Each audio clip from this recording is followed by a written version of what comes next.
Okay, here we go with some hints for the homework this week, which was based on paper 2 questions, calculator questions. First question, we have a diagram similar to the one I've sketched here.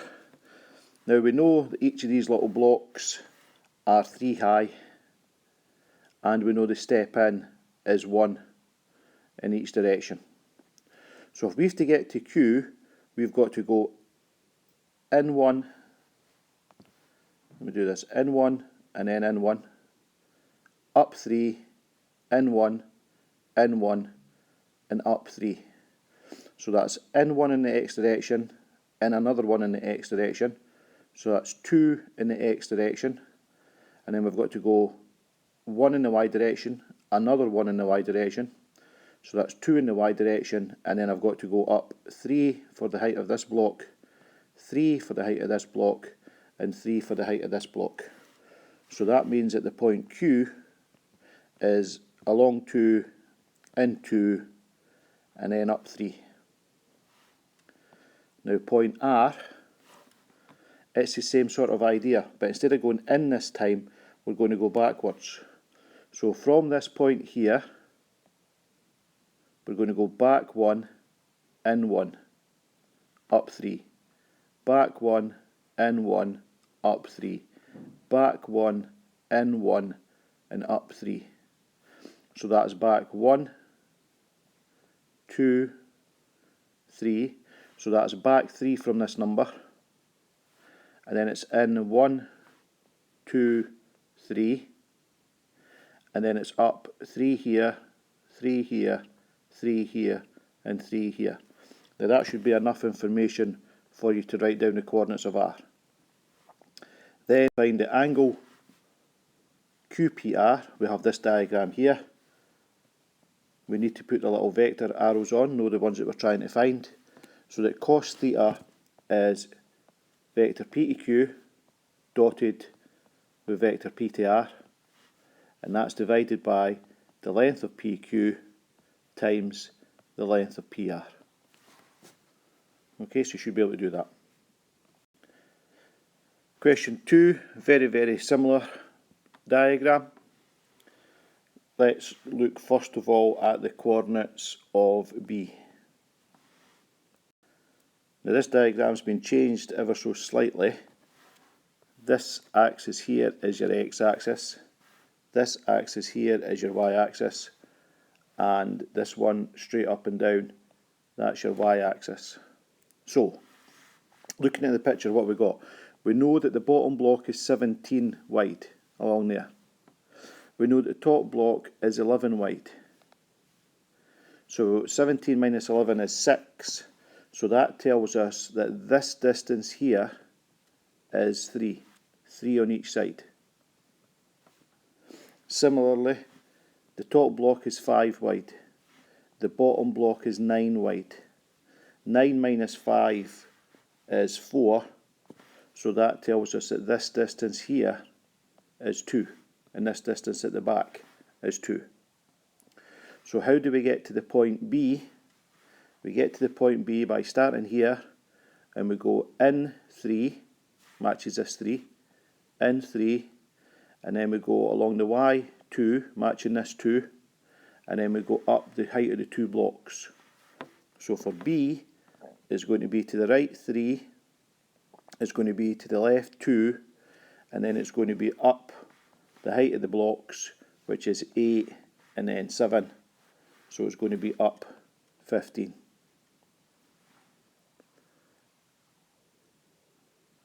Once you've got the coordinates of B, because we are told in the question what A and C are, then we've got enough to work out the angle. So we go to the diagram for ABC, put the vector arrows on, so we know which vectors we're trying to find. So cos theta is BA dotted with BEC divided by the length of BA times the length of BC. Question 3, using the compound angle formula. Now the formula for sine 2 theta, so I'm working here first of all, formula for sine 2 theta is 2 sine theta cos theta. Now the question has been good enough to tell us what cos theta is. So that means instead of the cos theta here, I can put the fraction 4 over 5. The 2 is there. What I need to work out is what fraction is going to go in there for sine theta. So if I go back to my triangle over here, and I do a bit of Pythagoras work, I can work out this missing side, and then I can write what sine theta is, the missing side over 5. Put that into your formula, get your answer. Cos 2 theta, now we've got 3 formulas we can pick to use there. The one I'm going to pick to use is cos squared theta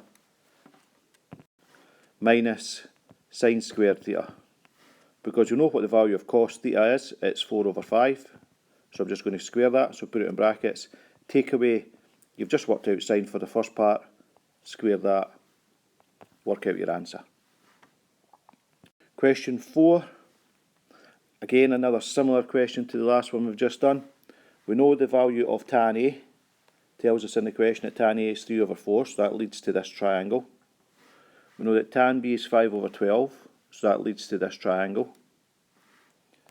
The expansion for sine 2A, we've just done that, is 2 sine A cos A. So that's 2 times. Now sine A, looking at the first triangle again, a bit of Pythagoras to tell us that side. Then we know that sine A is opposite over hypotenuse, so 3 over the missing side. Put that in there for the fraction. Do the same for the second triangle first triangle for cos A. That's the adjacent side over the hypotenuse. So use the first triangle for both of those, get your fractions, work them all out to get your final answer. You do the same for cos 2A, and then for part C, which says sine 2A plus B. Okay, plus B. Then we have to use the expansion of sine 2A cos B plus cos 2A sine B. Now you've already worked out the value of sine 2A. You did that in the first part of the question. We can get cos B from the second triangle. You worked out cos 2A, that was the second part, that was part B. And we can get sine B from the second triangle. Now if you put all them together, you'll get the answer. Question 5, the wave function. So remember, the first thing we need to do is we need to do the correct expansion. So that's k sine x cos alpha minus k cos x sine alpha. Then we need to identify what k sine alpha equals and what k cos alpha equals. Okay, where is the k sine alpha? There's the k, there's the sine alpha, so it's here. So that is beside the cos x. So what's beside the cos x over here? It looks like there's a negative 1. But please note there's a negative sign already here. So because there's a negative sign here and here on both sides, then we're not going to write down negative 1. We're going to write down positive 1. Then we're going to look for the k in the cos alpha. And beside that is the sine x. So what's beside the sine x over here? Also a 1. So that tells you the value for k sine alpha, k cos alpha. You can now work out what k is. You can now work out what alpha is. But please note that the question says it wants the answer in radians. Once you've done all that, then we're going to draw it. Now it's based on a sine graph. So you take your original sine graph, and the fact that you've got a negative sign in here, take away alpha, that means your graph is going to be moved to the right. So all these points are going to move to the right. And once they've moved to the right, you can then draw in what your diagram should be. Oops, there's a wee diagram that I was going to do on there. So it was a sine graph that's been moved to the right. So all these points get moved to the right. Once they've been moved to the right, then it's just a case of doing a dot to dot to get the answer. Now remember, it stops at 360, so therefore we don't want this stuff at the end here. Right, but you can do that. Question 6, one of these exponential questions. You have the formula I of t equals. Now what do we know in the question? The question says a filter of thickness 4 centimetres. So t is the thickness. So we know that